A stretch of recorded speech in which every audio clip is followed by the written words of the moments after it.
see, I have a very specific perspective that we have been executing over the last 2 to 3 years on the default mode network, because we try to understand the default mode as a whole by characterizing its constituent components. And you will see what I mean by that. But first of all, something about the global functional aspects of the default mode network. So as I told you, if you perform coordinate-based quantitative meta-analysis across 3 complex social effective fields, then you actually end up with a default mode network. But we also performed a so-called functional characterization. So the way this works, a few technical notes. You take these regions of interest, you go to a big database that not only contains information of activation, brain activation, but also that has metadata, so information about cognitive processes that are associated with that data. And this allows you to come up with statistically significant, those the ones with the stars, functional associations of not single nodes, but the whole network. So this is what we did. We found that theory of mind is significantly associated with a whole set of the default mode network. Projection of a human individual into the past, and imagination of scenes that are detached from the immediate sensory environment, as well as retrieval of complex memory objects, and they are all significantly associated with the nodes of the default network as a whole. So, and what might be interesting about this is that those 4 capacities, so memory, projection to the future, theory of mind, and complex scenes, they are probably particularly well evolved in human beings, so they neatly summarize perhaps what tells human apart from primates, and it's functionally associated with the default mode network. So that's just an interesting note about the global function of the default mode network. And another global slide, but this time about the global segregation of the default mode network. So there are few attempts to segregate the default mode network on a node level. So here's just one of them. And what we did is you take regions of interest. Not so important where we got those, but they are quantitative topographic definitions of where the default mode network is.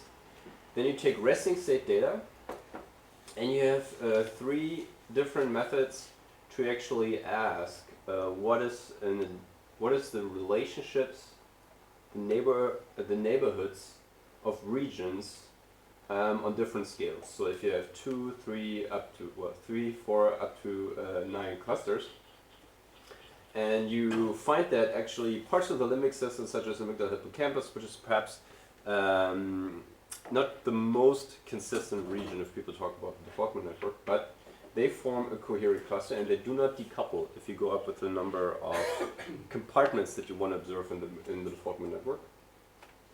What is also pretty consistent is parts of the basal ganglia that also oftentimes show up as related to the default mode network. It's not shown here. They also are not decomposed.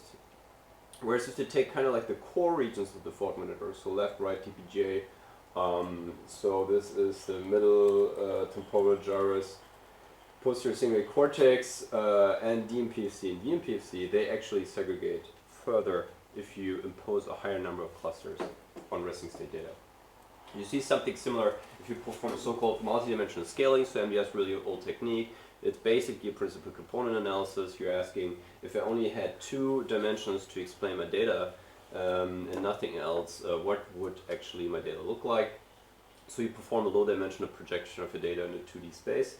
And same thing, you find limbic parts are coupled close to each other, basal ganglia are close, and then you have a family of the core default mode regions, TPJs being close, very close to the other midline structures, and this is also confirmed by hierarchical clustering, another type of clustering method. So this is just to show that it makes sense to ask what the relationships between the nodes of the default network are.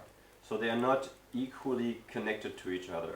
Okay, they have preferential relationships between each other. So you can take this as a first indicator that it makes sense to actually look closer at functional segregation.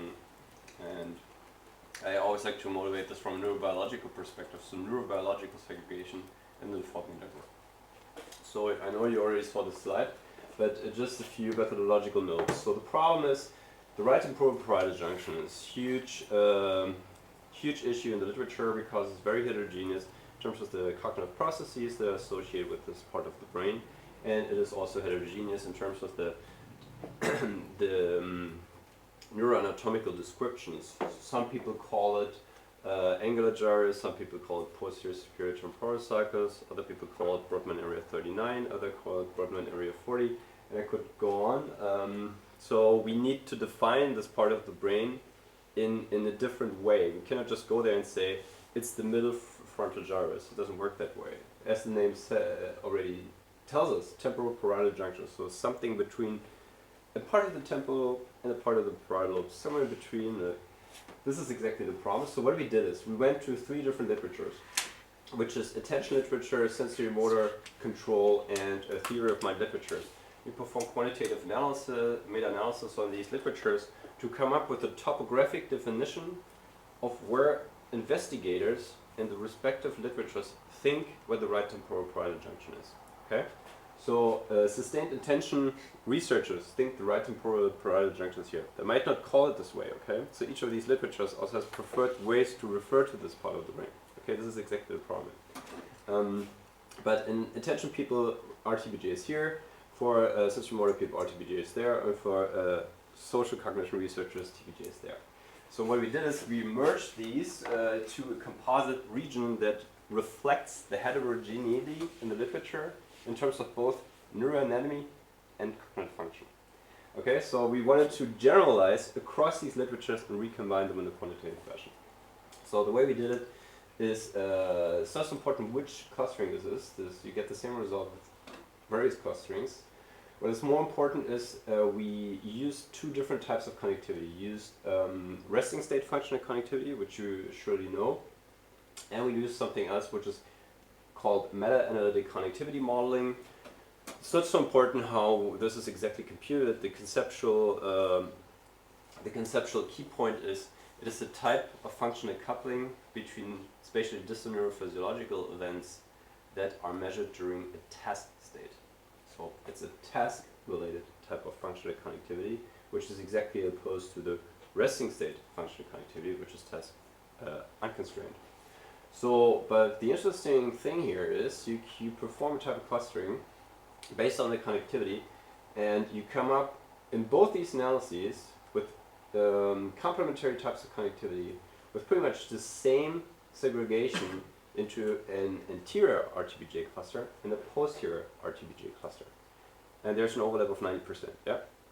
So, of course, when you're doing clustering, you're enforcing some sort Structure. of categorical boundary. Is this boundary there, or is it some sort of gradual change? That's a very good question. From a technical perspective, this would be called the cluster validity problem. So in statistical computer science pattern recognition, it's a problem that has never been solved and will probably never be solved. So there is no generic solution to a perfect number of clusters, not in neuroimaging, anywhere. That's the technical answer. The neurobiological answers. Why do you come up with 2 clusters? You start out with 3 clusters. Why do you come up with? Yeah, that's the neurobiological answer. So the neurobiological answer is if you use more clusters and you investigate the connectivity, you see the same pattern of change. So that's a little bit too early for this, but if you say you had 4 clusters here and you compute a difference analysis between the first 2 and the last 2, you would see very similar difference maps. And another heuristic way to deal with the cluster validity problem in practice, because we still need to decide for a certain number of clusters, is that you just measure the overlap from 2 diverging types of connectivity in terms of how many voxels are just coinciding topographically. So and if you take 3 clusters, 4, 5, 6, 7, 10, then you are always way below 90% of agreement between connectivity-based parcellation from diverging connectivity measures. And I think it even goes down to, like, if you take 3 clusters, you have an agreement of like 40%. So drop from 90% to 40%. Well, and this gives you some heuristic and support that the 2 cluster solution is a description of the data that might not only be useful, but also neurobiologically interpretable. But there is no solution to this. If you're interested in these topics, we wrote actually a critical review on the whole class of connectivity-based modulation methods. That is in human brain mapping. So we discussed at length all these things. Yeah, so the point I haven't mentioned before is, if you perform these conservative types of conjunction analyses across the 2 different connectivity measures, seeding from the 2, so we take the composite clusters, so with the agreement in the anterior clusters between these 2 analyses and the agreement between the posterior 2 analyses. Okay, so we have the consensus clusters. We then use the newly derived consensus clusters to compute whole brain connectivity. The important thing now is, if you look across the 2 mental states in which we measured functional connectivity, you come up with a set of regions that you could call mid-single cortex extending into the supplementary motor area, and the bilateral anterior insula extending into the inferior frontal gyrus, which together oftentimes referred to as the salience network. So I'm not so thrilled by the fact that people call this the salience network. What is perhaps more interesting is that these set of regions in various large-scale analyses have been identified as the parts of the brain that in imaging studies have the highest probability of increasing in activity. Okay? So put differently, no matter what people do in the scanner, you have the highest likelihood of observing a difference in your signal in these regions. Yeah? And this has been shown in 2 studies with more than 1,000 experiments. So it's a network that has neurophysiological behavior of increasing in activity. So the opposite is true for the other parts. So the set of regions that are positively coupled with the posterior and negatively coupled with the anterior TBJ, that's the default mode network. So it is a set of regions that has a high likelihood of decreasing pretty much no matter what the task is. So we gave you the exceptions, autobiographical memory and so on. But the large majority of tasks induces a relative decrease in activity. The interesting thing is, why do we have 2 well-known canonical networks, both robustly related to the same part of the default mode network, which is just one node of the default mode network, and they are known to have exact opposite neurophysiological behavior. So one of the speculations, so this is pure speculation now, is that usually the brain is composed as a general organizational principle. So one of the things we're kind of sure to know about the brain is the fact that regions that have a higher collaboration with each other are also located closer to each other to reduce wiring and transmission costs. So we are pretty sure this is the case. So if they are pretty much opposite in terms of their neurophysiological behavior, well, perhaps this is the neurobiological purpose of the right temporal parietal junction in general. Okay, it might be about the mediation between large-scale canonical networks. That's a theme that will come up actually in all the default mode regions. You will see that all of them have relationships to several canonical networks. Just from a functional perspective, so we perform reverse inference, taking brain activity and trying to infer cognitive categories, or the inverse. You presume knowledge of a cognitive concept or process, and you try to infer what is the brain activity that I want to observe. So the point being, they are complementary to each other. And if you describe the functional profiles of the anterior and posterior RTBG clusters, the bottom line is that you come up with sensory related types of cognitive processes such as finger tapping, auditory and visual tasks, whereas the posterior orange cluster is associated with classes of cognitive processes that are not related to sensory environment and not related to motor actions, such as recalling things, putting oneself into somebody else's shoes. Okay, so there's no way a human being can have 100% accuracy in knowing what somebody else knows. Okay, we can never be 100% sure. So it's something that we cannot deterministically infer from our immediate environment. The point being that actually functional profiles could be summarized as types of cognitive processes that are more related to self, posterior RTPJ, and more related to the external world, anterior RTPJ. We also looked at the left temporal parietal junction, of course. So we also looked experimental studies. So this is with one of my MD students.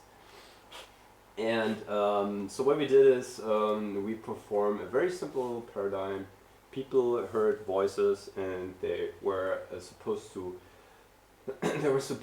answer whether or no, to what extent they found this voice, ordinary sentences from everyday life, to be trustworthy, attractive, happy, or older. So, or age related. So age related would be a non-emotional, non-social type of judgment. Happiness is emotional but not social judgment, and trustworthiness and attractiveness are high-level social judgments. So we looked at how does it differentially involve the left temporal parietal junction, and you see that the more anterior part is kind of similar as the right TPJ, but it goes along different categories.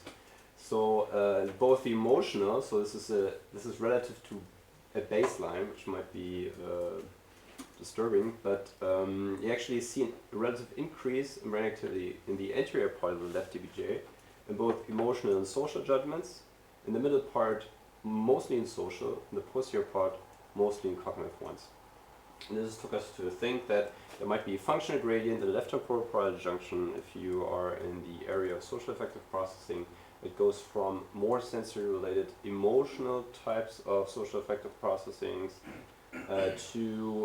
towards more caudal, more trait and time enduring types of properties about other people.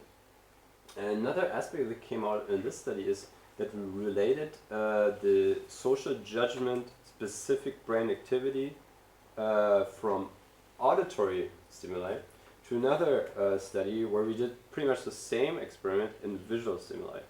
So, and we asked what is the most specific part of the brain, or what are the most specific brain regions for high-level social judgments in general, in a pretty conservative conjunction, and we come up with the dorsal medial prefrontal cortex. So the dorsal medial prefrontal cortex is the only part of the brain that comes out if you ask what part of the brain is related to high-level social judgments, but being independent of the sensory input, because it's across auditory and visual, across judgment types, because it's across attractiveness and trustworthiness judgments, and across questions, because we're asking a different question. So, point being, this is the most general type of brain activity that we can find in these types of tasks, and it's in the dorsal medial prefrontal cortex.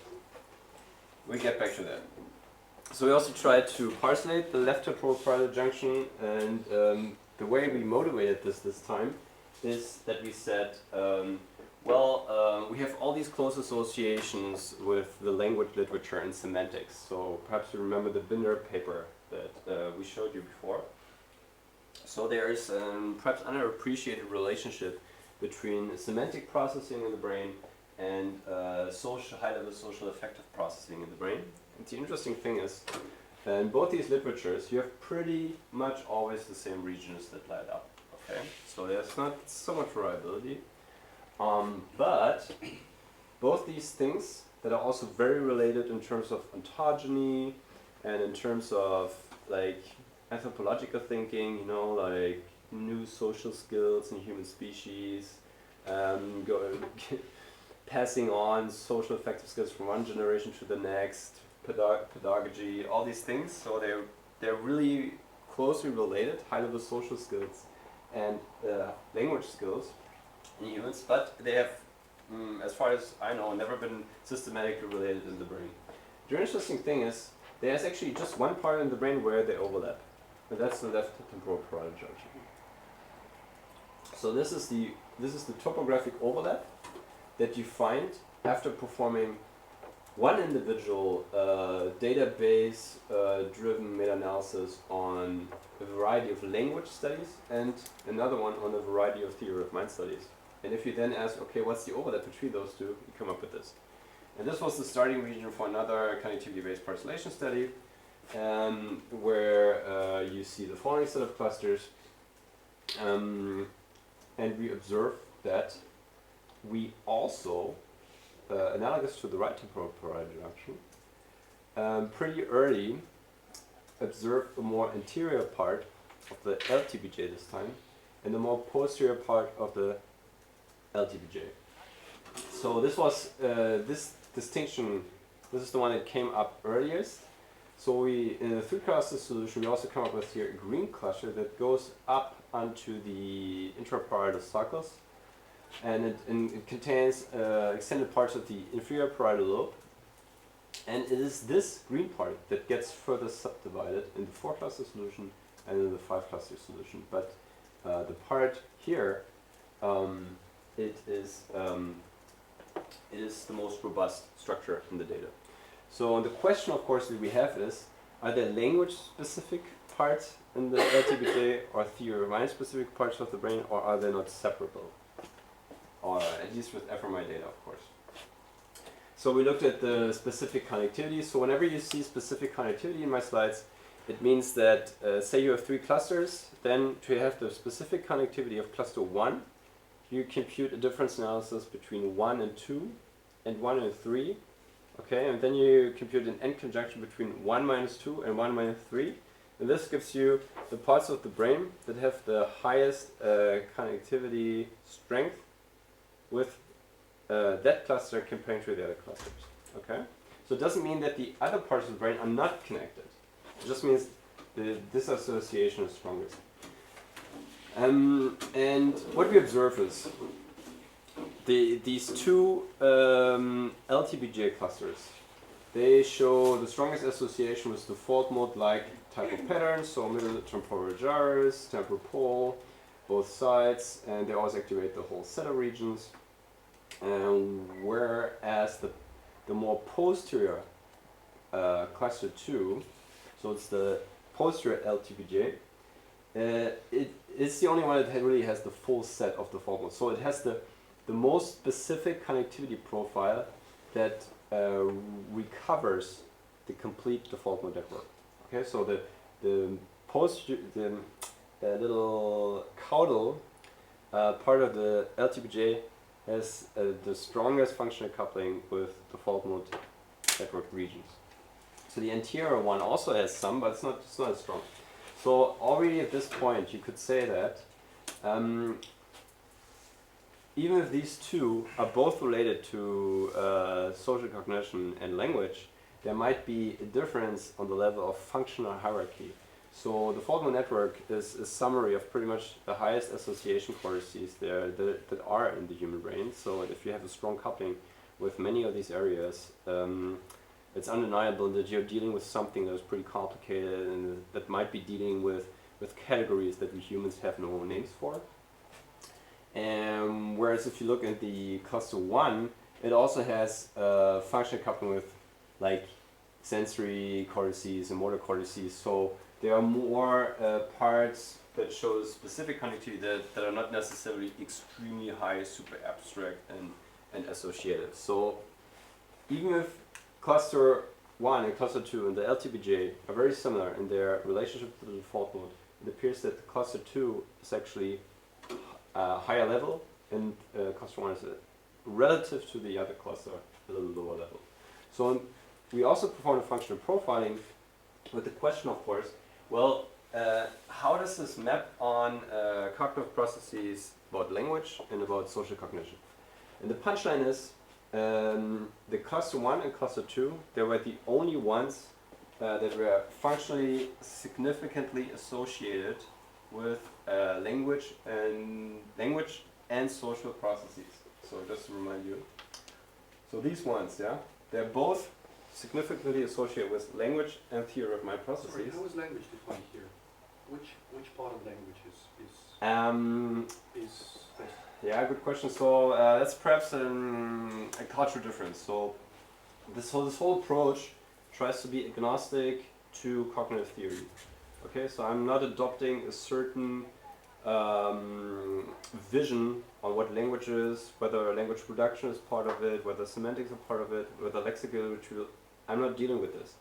What I'm doing is I take all the studies, actually more than 1,000 studies that are in that database that have been published and that are related to language. So in this way, I'm kind of like circumventing the cognitive intricacies of what languages and how semantics are defined. The study is not about that. And I have no data on this. All I say is, I take all the data that is in the database that has the label language. That's it. Okay, but the important point is, any cluster that was significantly associated with language was also associated with theory of mind, and the other way around. Okay, so there was no cluster in this LTBJ parcellation that was specific for language or theory of mind. So using a lot of data with fMRI, it's probably not possible to cleanly separate language processes and theory of mind processes in the left temporal parietal junction. That's the punchline. But that goes a bit towards what Yuri also was asking. Does a task that investigates theory of mind exist that does not make use of language? That's a different question. I don't come from cognitive theory. So the difference is I'm going from what you observe in the brain. So I talk about connectivity, I look at segregation, I look at robustness of connectivity profiles across the brain. And at the very, very end, I do association with cognitive processes. What you're doing is exactly the other way around. I'm asking whether it's a it's cognitive meaningful principle question to separate theory of mind experiments and language experiments. No, my judgment is only about the LTBJ. Okay, I'm not talking about experiments. If you're looking at the same thing, then why would you say that these are two different things that are done by the same areas? If this is, like Mikael says, is actually just the same thing, not two different things. Experimentally, in the studies that you So what is the same thing?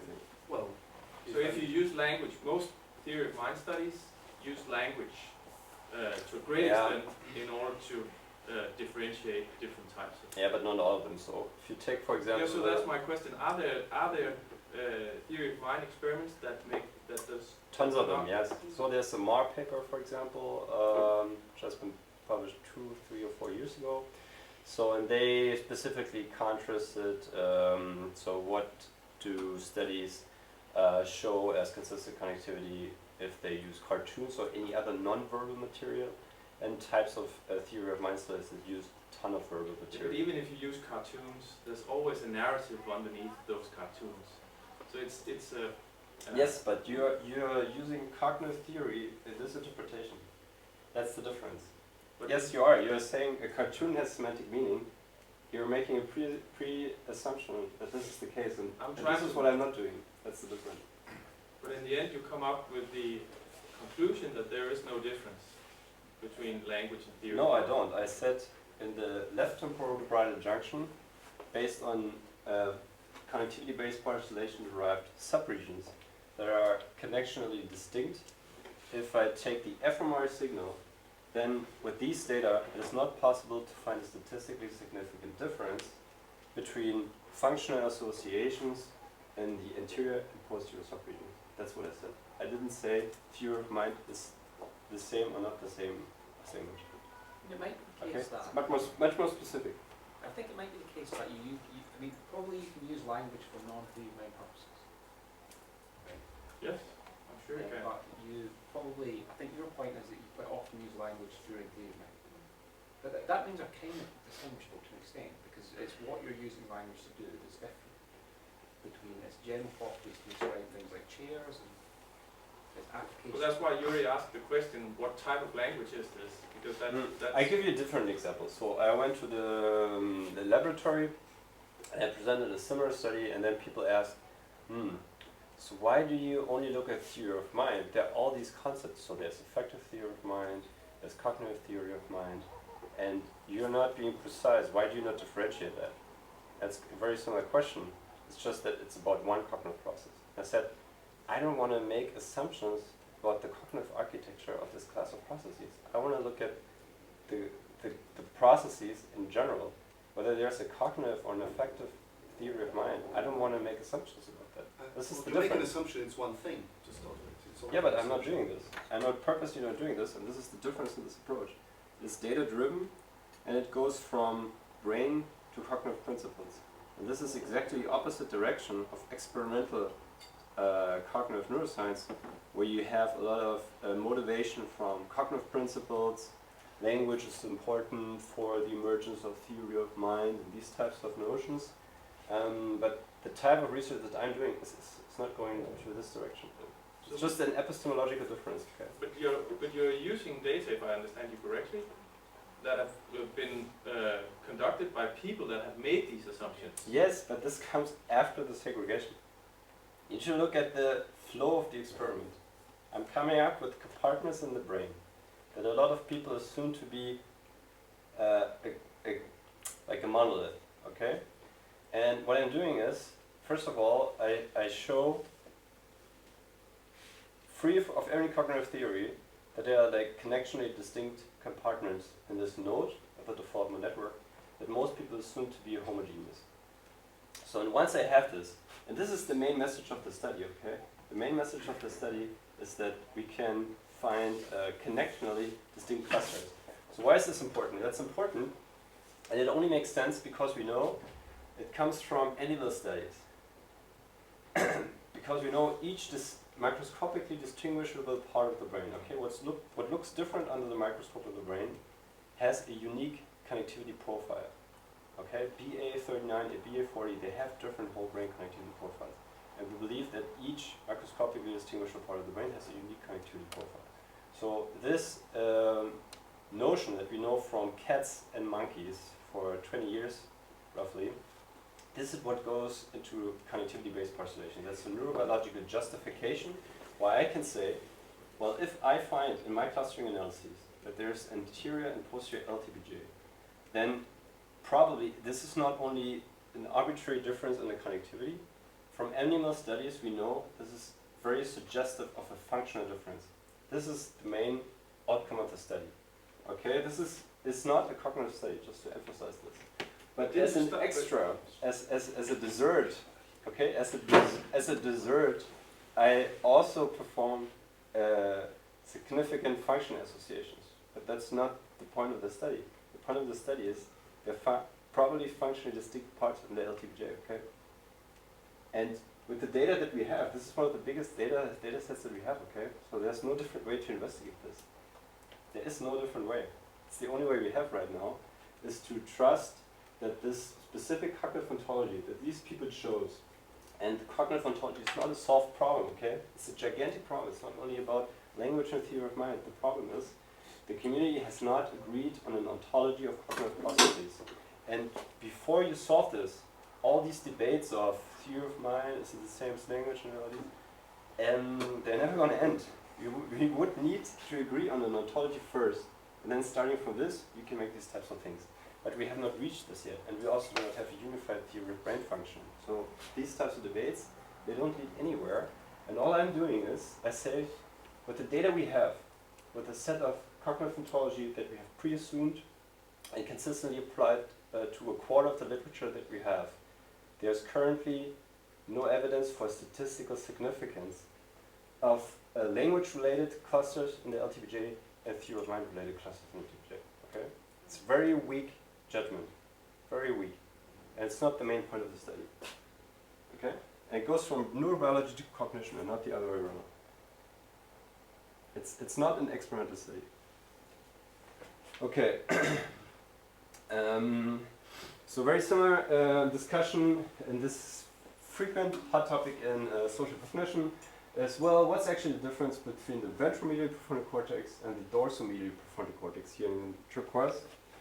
And this was important to me because this is oftentimes mixed up. If you, especially in clinical literature, if you look what people are doing, they are always like, oh, the medial prefrontal cortex, or even worse, the paracingulate cortex. So I just want to re-emphasize, this is a drastically functional, heterogeneous part of the brain, and it's important to distinguish at least the more ventral compartments and the more dorsal compartments. So what is ventral dorsal? Well, this has been defined various ways in literature, of course. Very coarse heuristic is if you go from this part of the corpus callosum, so the pole of the corpus callosum, you just go anterior, this is roughly Z0. This is a possible boundary of VMPFC and DMPFC. Okay, but this is no authoritative claim, it's just this is heuristic. So what we did is, we wanted to know with task constrained and not task constrained functional connectivity, if we just contrast directly connectivity in the whole brain seeding from dorsomedial prefrontal cortex and the ventromedial prefrontal cortex, what are the actual differences? So when we understand about the default mode networks, so I'll focus on that. One of the patterns that emerged that have not been emphasized so much in the literature before that is that the medial part of the default mode network, so VMPFC, anterior cingulate cortex, rostral, splenial cortex, amygdala hippocampus, in both MACM and resting state connectivity, they are preferentially connected to the VMPFC.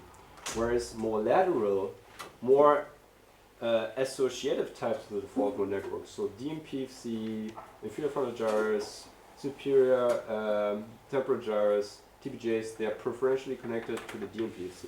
Okay, so there's a huge difference in the hierarchical, so the raw neurobiological hierarchical level of the set of regions that are preferentially associated with the VMPFC and the DMPFC. Another point is, oftentimes people write papers like, oh, the VMPFC is about facial judgment and things like this. So we went to the BrainMap database again and we just looked, well, what is actually common in the significant functional associations of both the VMPFC and the DMPFC, and surprisingly, both social cognitive studies, emotional studies, and somewhere there should be face studies. All the three are significantly associated with studies activating the DMPFC and DMPFC. Okay, so if you take a database incorporating a quarter of the entire literature, there's no evidence that there's actually preferred part of the MPFC that is related to face processing, emotional processing, or higher level social processing. And this is not what a lot of the authors write in the literature. Okay, so I just wanted to show you also a little clinical touch about this. This paper just has been accepted recently. And we use two different types of statistical approaches, one being classic univariate analysis and another one being more model multivariate analysis, more specifically searchlight analysis.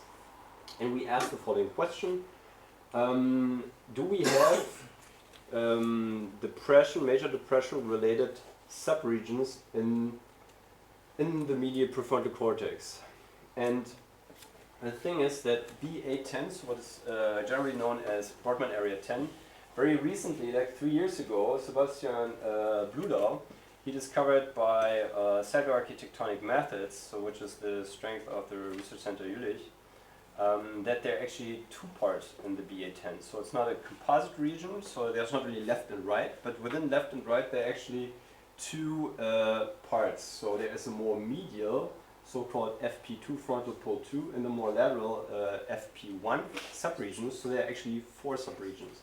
So bottom line being, if you perform standard univariate analysis in the 4 compartments that we might not have known about 3 years ago, then you find that the left medial part of the frontal pole is specifically associated with major depression. And if you perform searchlight multivariate analysis that ignores these boundaries of anatomy, you also find the left medial frontal pole to be specifically associated with major depression. And this is just an example that these distinct clusters that I'm talking about they're not just describing the data, they might be pathophysiologically relevant. So we are sub-distinguishing the medial prefrontal cortex on neuroanatomical grounds in a granularity that was not possible 3 years ago. And there's a pathophysiological content in this. So, but we also looked at the DMPFC from a data-driven perspective, so exact same approach as before. We took a seed region that we just got from the comparison of the auditory and visual face judgments, the little slide I showed you, the little picture I showed you in the lower right corner before. And we wanted to know, well, are there functional compartments also in the DMPFC? So why am I interested in this? So if you're reading social cognition literature, one of the things that comes up often in the introductions is social brain hypothesis arguments. So yeah, there's a relationship between the complexity of the brain and the complexity of our social systems. The human species has most evolved social effective skills and the most complex societies, and this is related to a co-evolution with the complexity of the brain. And then people usually say, well, the medial prefrontal cortex is much bigger in humans, and this is why our social affective capacity is also so advanced.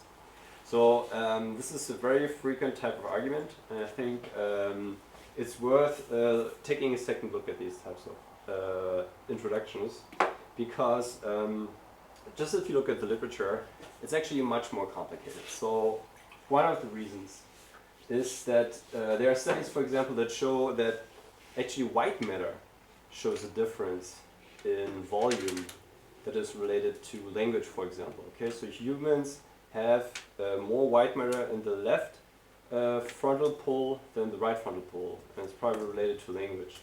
But so just to show that actually there's a hemispheric difference. And then there are also various other arguments. So if you look at gyrification, human frontal pole, if you compare to monkey frontal pole, is unique in the complexity of the gyrification. And that's not a notion of necessary volume itself. Okay, just two examples to say it's way more complex. So in terms of Brodmann world, this would be BA9. And we wanted to know, well, is there actually functional segregation in BA9, an important node of the default mode network? And we find that there are actually 4 compartments, same approach. We use cluster validity criteria as heuristics to find the best fitting number of clusters given the data. And let's go a little bit into detail about these. So first of all, what is interesting is that the anterior 2 clusters in the dorsal medial prefrontal cortex, they divide along the midline. So we have a more dorsal one and a more ventral one. And we have more caudal clusters that divide into the right and left hemisphere. This especially was kind of surprising. So what can we do with this? Is we perform our conjunction across resting state functional connectivity and meta-analytic connectivity modeling. So we look at brain connectivity that is that can be found in the brain, and that is related to one of our 4 clusters. Then we can find that, for example, in the specific connectivity,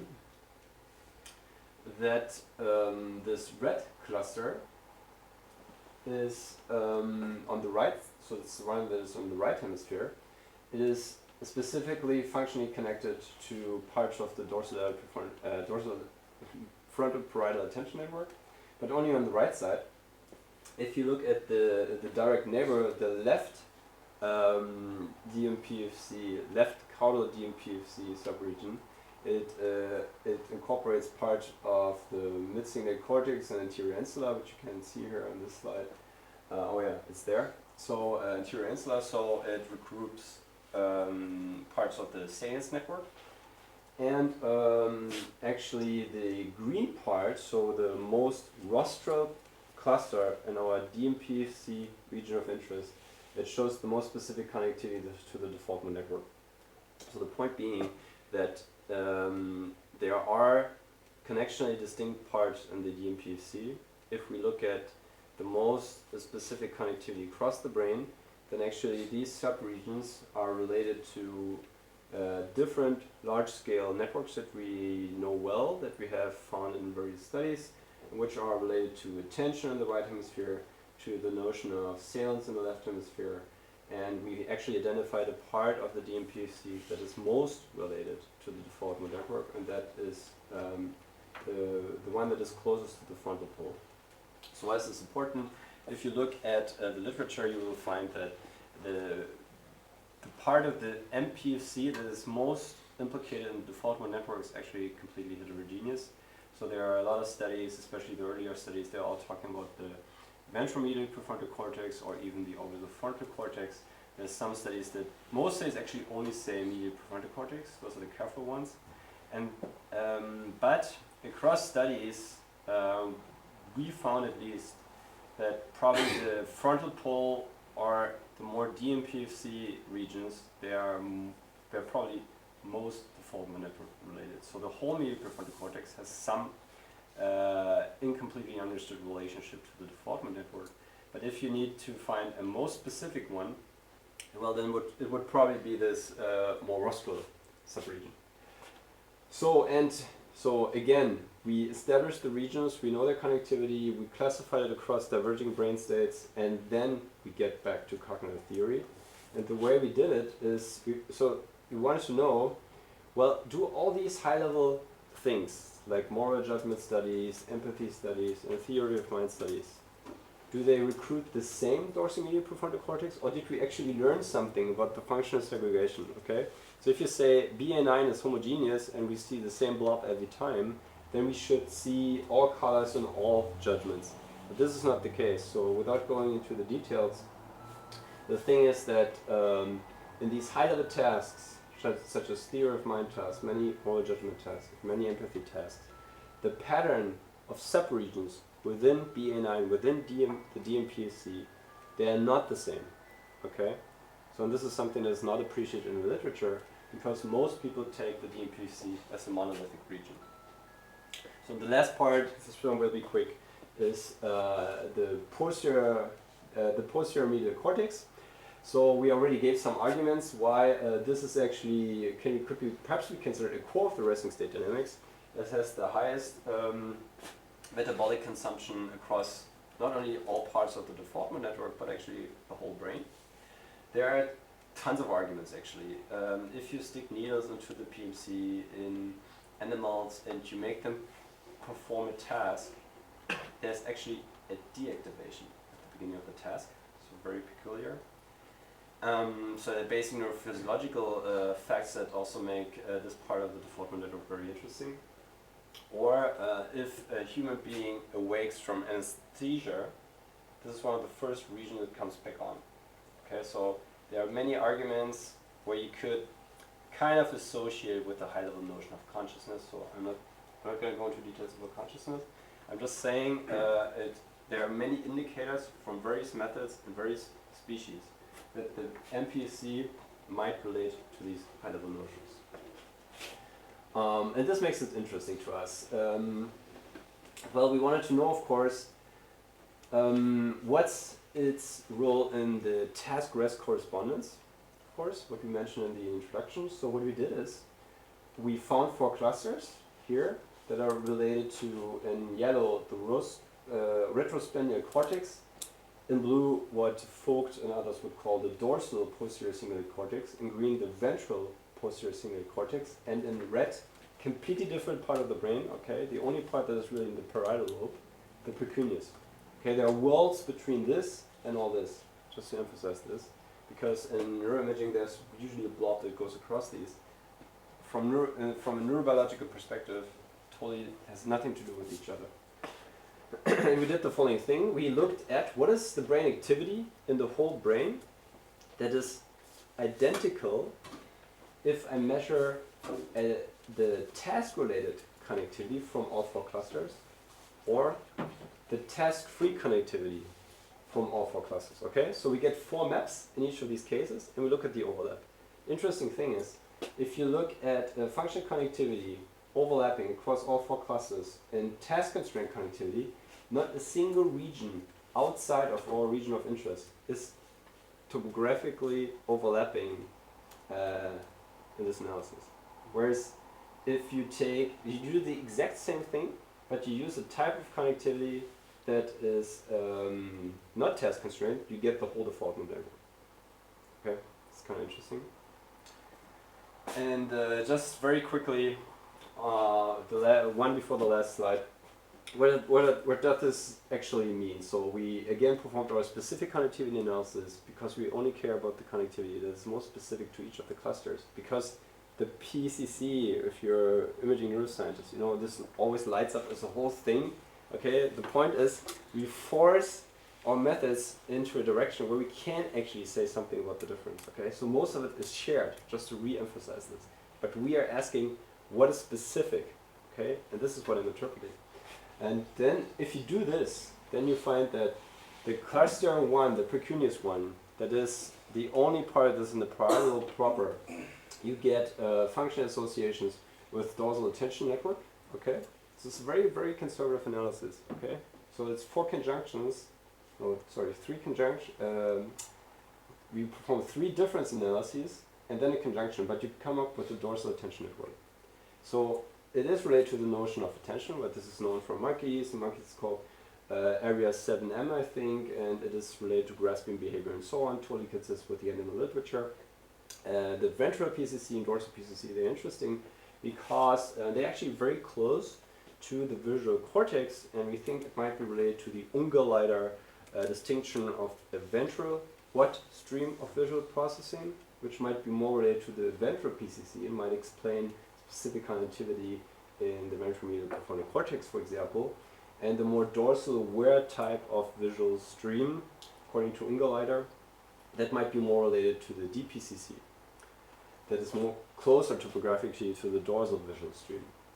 And last but not least, the retrosplenic cortex. So just very recently, this or last year, there have been new studies from animals that showed that the retrosplenic cortex is indeed also in animals related to the notion of flipping between an ego perspective and a world perspective. Okay, so an ego shooter type of perspective on the world and a more bird's eye view type of the world. And flipping between these two things, if you make animals perform tasks that require this switching, you pretty much always find retrosplenial cortex. So, and an interesting question is, well, how does this PMC that eats up most energy in our brain, that might be related to notions of consciousness, and that is specifically related to attentional networks, perhaps object, ventral visual streams, and what dorsal streams, as well as kind of like perspective switching notions. So what might be the overall function of the brain? I think that can be very interesting speculations. So just as an outlook, and one of the problems that we have in the default network literature, in my subjective view on these things, is that we cannot measure brain network units. Okay, so if we measure functional connectivity, functional correlation, the problem is there are many, many problems. Just to name a few, you get results on a voxel space. So voxels are not neurobiologically valid. There are no cubes in the brain. And you also get, that's even worse, you get mixtures of networks. Okay, if you seed in the amygdala, you get a little bit of this large scale network, a little bit of that one, but you cannot actually say something about the distinct networks. Similar problems with the independent component analysis, so and functional connectivity and independent component analysis being the primary methods that have been used in the default network literature, just to re-emphasize this. And problem with independent component analysis is that it's not a differential, it's purely exploratory, and also it is actually an arbitrary choice in a way, because if you perform a different type of matrix decomposition, such as sparse principal component analysis, for example, you do not get the same networks. Okay, I think it's a pretty interesting meta fact. It is completely arbitrary that the imaging neuroscience community focuses on ICA to derive notions of networks. Okay, it's totally conceivable that not the ICA people, but for example some factor analysis people would have started with finding spatio-temporally coherent structures in imaging data, and then everybody would do factor analysis, and then we would perhaps be dealing with other notions of large-scale networks, just as as a little meta fact. So just to say, there are actually problems with functional correlations in ICA, and they do not allow us to say something about a single network during a task. So this is why we came up with a new method to actually do precisely this, to fill this gap in the methodological toolbox. So the way it works is you take a set of macroscopical brain networks. So it doesn't really matter where you get them. So you just start with notions of brain networks that are distributed and overlapping each other. Okay?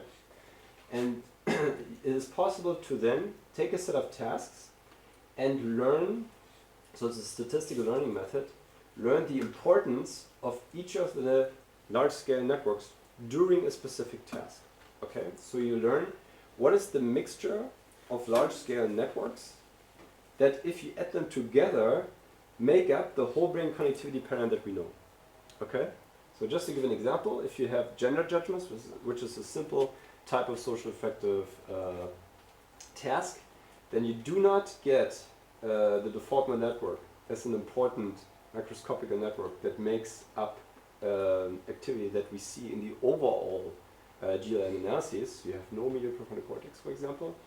But if you have trustworthiness judgments, then we detected that the default mode network has a much higher loading during these more advanced social affective processes, and this adds to the otherwise pretty similar connectivity activation profile that we see, for example, in GLN analyses. Okay, so simply put, if you add the pattern of the default mode network, this is how you can kind of like explain the overall activity pattern during trustworthiness judgments.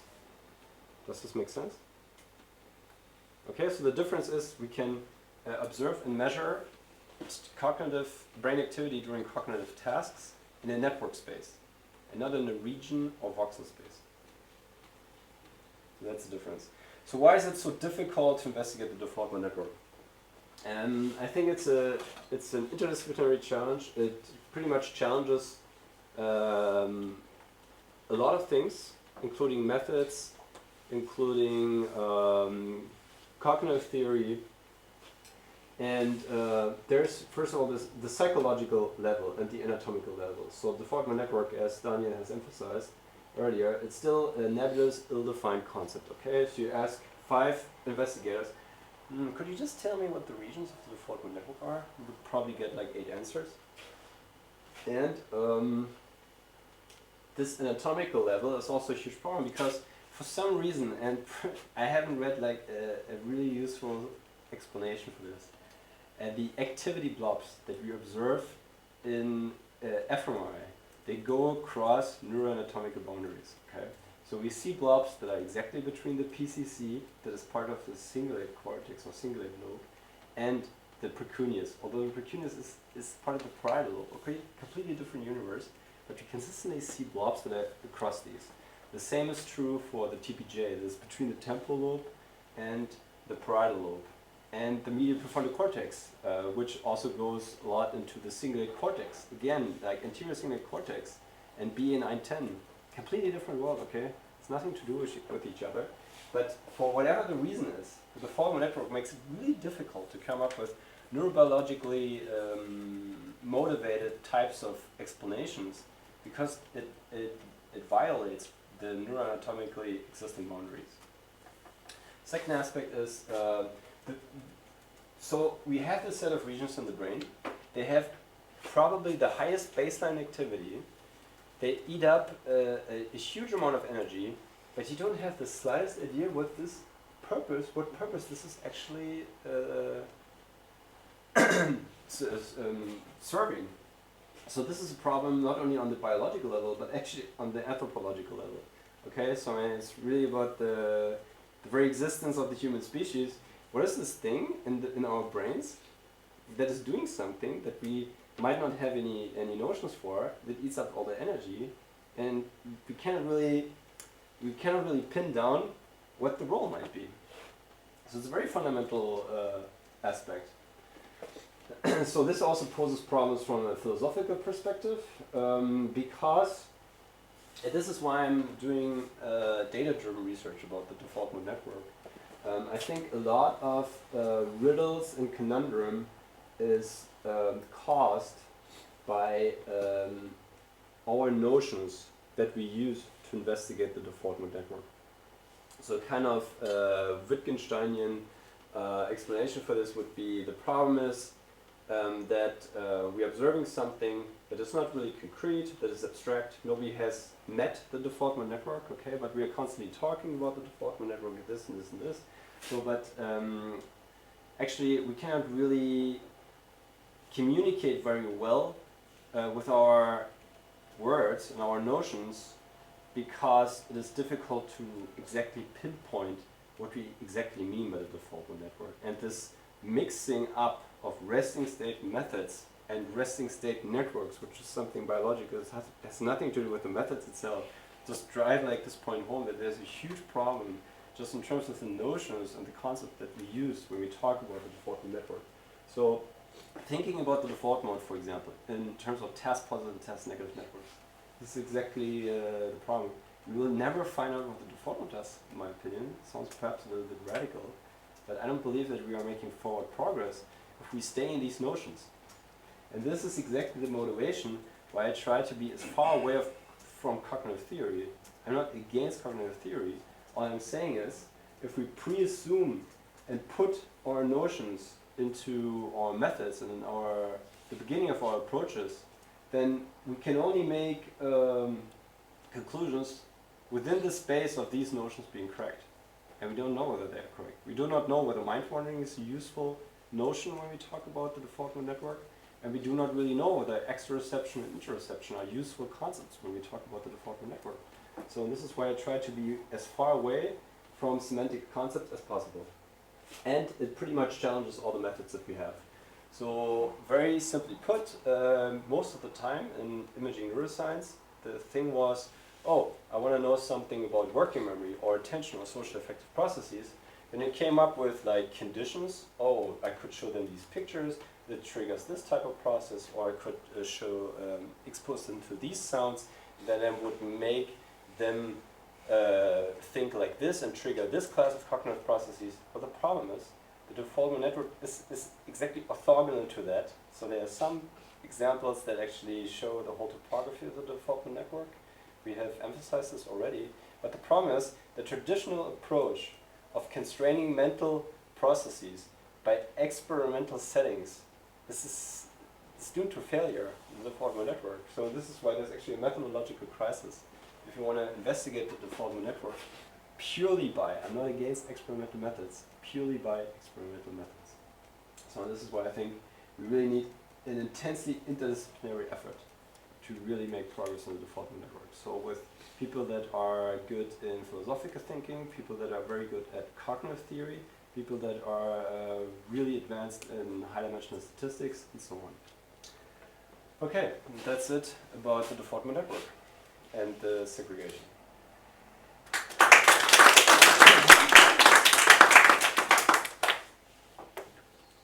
Immediate questions?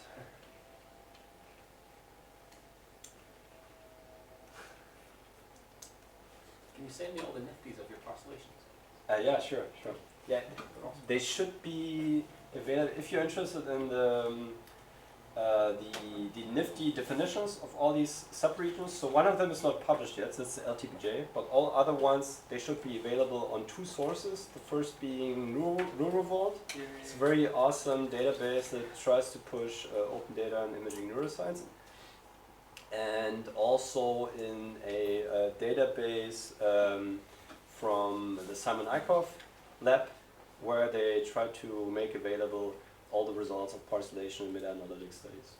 So there are at least two sources. I think it's a really interesting question that you pose, and it's kind of shared by other fields that also try to study networks. You know, how do you determine the extent of the extension of a network where everything is connected to everything else? What should be the cutoff that says this is not part of the network or this is part of the network? And what kind of method should be applied for it? And it's almost as if How we could do this? Well, you can't do it. That seems to be the point for people who work in network ontology, is that that once you're inside a network, you know, kind of making the full delineation of it is somehow a choice. And what you might end up with are ways of talking of things that are more connected than others, but kind of delineating the total shape of the network is just not the sensible way to talk about it. And people are finding this within economics, within semantic networks, within other networks as well, that we need to think differently about what is it like to delineate something if we are inside a network ontology. And I think this is what is hitting us here as well, right? You know, well, you started out by saying some nodes in a network are closer connected to each other than others. Well, that could suggest that, of course, that they are really the network and the others are kind of auxiliary networks. And how do you make that kind of distinction? That seems really an open question, and I think you can learn a lot from looking at other fields that are also struggling with notions of networks, because this is a general problem. I totally agree, and I have like two kind of rough answers to this. So the statistical answer would be, well, at the beginning of your investigation, you need to fix your unit of observation. And this pretty much determines what you will find. It constrains the possible findings and the permissible conclusions. Yeah. So if you start in the voxel space, because you're performing a GLM analysis, you want to do functional connectivity, you will not find the same as if you say, I only want to look at the regions, so I take the AAL atlas, for example, and I compress my data into these regions. And you will also not get the same results, findings, and permissible conclusions if you're saying, no, actually I'm interested in the network perspective, and I only want to know about macroscopic large-scale networks. I ignore consciously regions and voxels, and I'm focusing on this notion of functional architecture. So this is the so-called no free lunch theorem. There is no perfect approach, and we have to choose one of them. So very concretely here, the unit of observation. And we cannot break out of this, so there is no perfect unit of observation. It's just that we can learn different things and make different conclusions in different granularities. That's a statistical answer. And I thought about this actually, and this is actually the project that I'm currently working on, that tries to go into the direction of what is the network, what's like the real network, what's the hierarchy of those networks. So the framing is we are pretty much torn in the methods that we currently use in imaging neuroscience between functional specialization, so they are microscopically distinguishable compartments, they do not overlap with each other, and each of these Broadman areas has a computational architecture for solving a distinct class of neural computations. Okay, they are specialized in their function. This notion of functional specialization, this would be standard GLM analyses, and this would be lesion studies, for example. And we have a complementary, but completely opposite type of notion, functional integration. So what is not so much, what is subserving function is not primarily the architecture of the distinct regions, but the integration, and there's an function subserved by the brain is an emergent property of pulling together the specialized function of each region, but basically each region can't do anything alone. We need groups of regions, and they can do something. So that's functional integration. So this would be ICA, functional connectivity, granular causality. Okay, so my point being, if you take pretty much all the methods that we currently have in imaging neuroscience, once you choose your method, this is again the statistical comment, the Walpole paper from '69, you cannot be perfect. Currently, when you start your investigation, you choose a tool and you already predetermined, I will say something about functional specialization, or I will say something about functional integration. Okay, so you cannot be between the two. And this is why I thought about how can we be between the two. So, and one of the ways is this here. Just very briefly, the way it works is you define groups of voxels, but that are overlapping. Okay, so for example, say you are only interested in the default mode network, but we don't know, is the default mode network perhaps mostly the medial prefrontal cortex and the PCC, or do I also need to add the TPJs? Do I need to add the temporal poles? Semantic people would be interested in this. That's the question, right? What's the core? So what's the actual definition of the default mode network? Or if I cannot solve this, how can I be flexible in the allocation of the regions to this phenomenon, right? This is what we want. And then what we would be exactly between functional specialization and between functional integration. So the way you might be able to do this is the following. So you take like a mother node. So this is just the set of voxels that we associate to the default mode network. Okay? So this group would contain the indices of all the voxels that belong to TPJ, temporal pole, so very liberal definition of the default mode network. But then we would have another hierarchy. So for example, this could be, these two could be, well, say this one. This could be, for example, the two midline structures. It could be Medial, Prefrontal Cortex, and PCC. And then these could divide into only MPC and only PCC. So the trick in this thing is, well, I need to re-emphasize the other thing. So here you would have a whole network. You would be in a functional integration vision. And if you go down to the nodes, you're in a functional specialization vision. Okay, so you're exactly between the two. What I'm interested in is the intermediate levels. So the trick is now, you can reframe this as a machine learning problem, as a numerical optimization problem, where you use a penalty term that's called sparse group sparsity. It's not so important. But the thing is, it tries to solve any classification or regression problem. So it doesn't really matter whether you want to predict age or whether you want to distinguish cognitive and affective theory of mind. So it can do all these things. But the important point is, it operates in a voxel space, but the whole statistical estimation is aware that there's a default mode network, there's a next layer of midline and lateral structures, and it knows that within these, there's this and this, and it will try to find a solution in your data that finds the optimal structure automatically. Okay, so you're saying you're on your own, you have voxel information, but I tell you there's something, some structure that is distributed, and you can divide it into these two, and actually these two would be divided further into those. And the statistical estimation finds which hierarchical level is actually optimal and which of these are most helpful. So this is kind of still conceptual, this is really stuff that I'm running right now.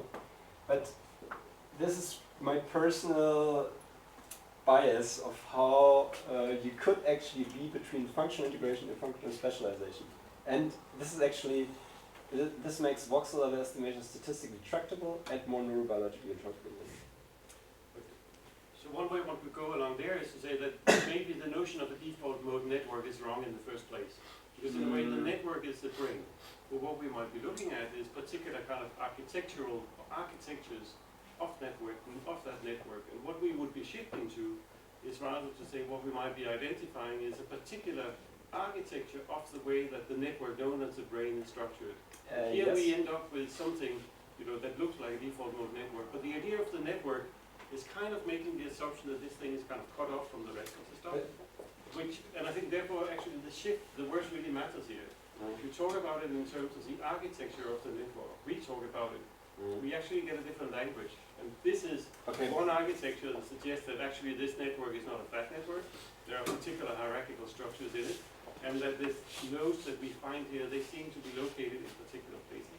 It But might I get think us you can a do it way with to this. talk about it. Yeah? Actually, because you would take a very liberal definition, okay? So you would really take meta-analysis and not even threshold perhaps, yeah? But you take everything, MTG, temporal pole, even perhaps a little bit amygdala, basic ganglia, and so on. And then the thing is, say you solve a multi-class problem, okay? Say you're saying, what can I take? You take a lot of data on empathy, cognitive affective theory of mind, and moral judgments, okay? You have 4 categories. And then you're solving a 4-class problem with this. And the interesting thing is, you get like weights, so you get like, it's not activity, it's kind of a tricky thing with this, but you get a solution that is per class. That's the huge difference. So in a GLM, you do one contrast, you get one result.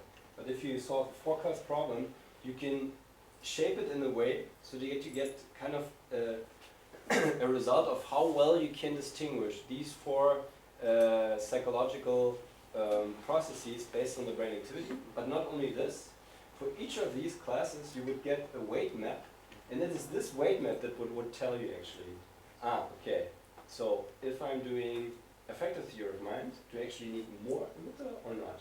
or in this, do we actually need the temporal pole or not? So, for example, in moral judgments, there might be more temporal pole than in a theory of mind once. And as you get a map per class, you could kind of go into this direction. So this is really the best I could think of for now. I don't know whether this works, so I'm going to work. Yeah, it sounds a bit like, because I thought about this problem for about 3 years actually. Okay. Almost identical conclusion, but I don't know how to do the maths, right? Yeah. But I was wondering a few weeks ago whether this is a bit like a hidden lit layer in a neural network. You know, there was this work done, I believe, sometime in the past where people kind of worked out that there were certain classes of computation that the input-output system couldn't learn all by itself. So they had to propose this intermediate level whereby you could kind of represent things that allowed the input to lead to multiple outputs, basically. And I began to wonder whether that's just really what the large-scale networks really are. But just basically what happens is you've got kind of like the circumstance where you have a system like this, and then basically the shapes that we see at rest, for example, are like, you know, the ways that they can join themselves together, as opposed to being like sort of canonical in this strict sense. Yeah, this is exactly stuff that I've been working on over the last month. So just to give one example, so you were talking about neural network architectures. You meant the algorithms. I mean, I don't really know what they are. I mean, Yeah, okay, but this is exactly the right direction, I think. So there's a lot of work in so-called semi-supervised autoencoders. I'm not going to go into detail what those exactly are, but one of the reasons why this might be helpful is that they are, if you come from classical stats, you would say they're inferential and exploratory at the same time. Okay, this is the thing that's cool about them. They are between performing inference and discovering something. So very concretely, you can learn patterns in the brain that are related to classes and patterns of the brain that are not related to your classes, okay? The stuff that is in your data, but you don't know about it, and it's not in your cognitive concepts, okay? So this is not possible with the types of methods you're currently using. And we use this, for example, to look at NVEC tasks. So just to give one example, and here you see a 2D grid of patterns in the brain that are latent variables that are not, that you miss in a way if you only look at the fact that the images come from NVEC tests, okay? So it is what is varying across participants, but that is not captured by the class labels themselves, okay? So what we did is we have one latent variable from minus something to plus something, so it shows you the whole distribution, and the second latent variable. And the funny thing is that you get something, it's actually defaultment related. You get like the defaultment network in positive to negative in the one latent variable, and you also have the salience network from negative to positive. So this is completely surprising to me. If you perform a completely data-driven analysis, okay, it doesn't come from imaging neuroscience. It's a very general approach. All you're doing is you say, please give me the patterns in my data that are related to my labels, so cognitive notions, cognitive vector theory of mind, empathy, and moral judgments. So it doesn't fit the example, but just to get back to what I said earlier. But I don't care about what I know. I want to know what boxes in the brain, what patterns explain the stuff that is not explained by the things that I know. So this is actually variation in the default network and in the salience network. So the thing is, we know that trustworthiness judges recruit more default network patterns. But actually what this shows is, if you look across participants, there's like an individual specific height, perhaps, of salience network and default network recruitment in these tests. I don't know if we want to get into discussion now. We should have lunch, I think, and I mark that as a next point. Please move on. But that's totally our friend on this. Seriously. So this is what I will be doing the next 3 years. We've got data we can do on it. Hmm? I've got data we can do on it.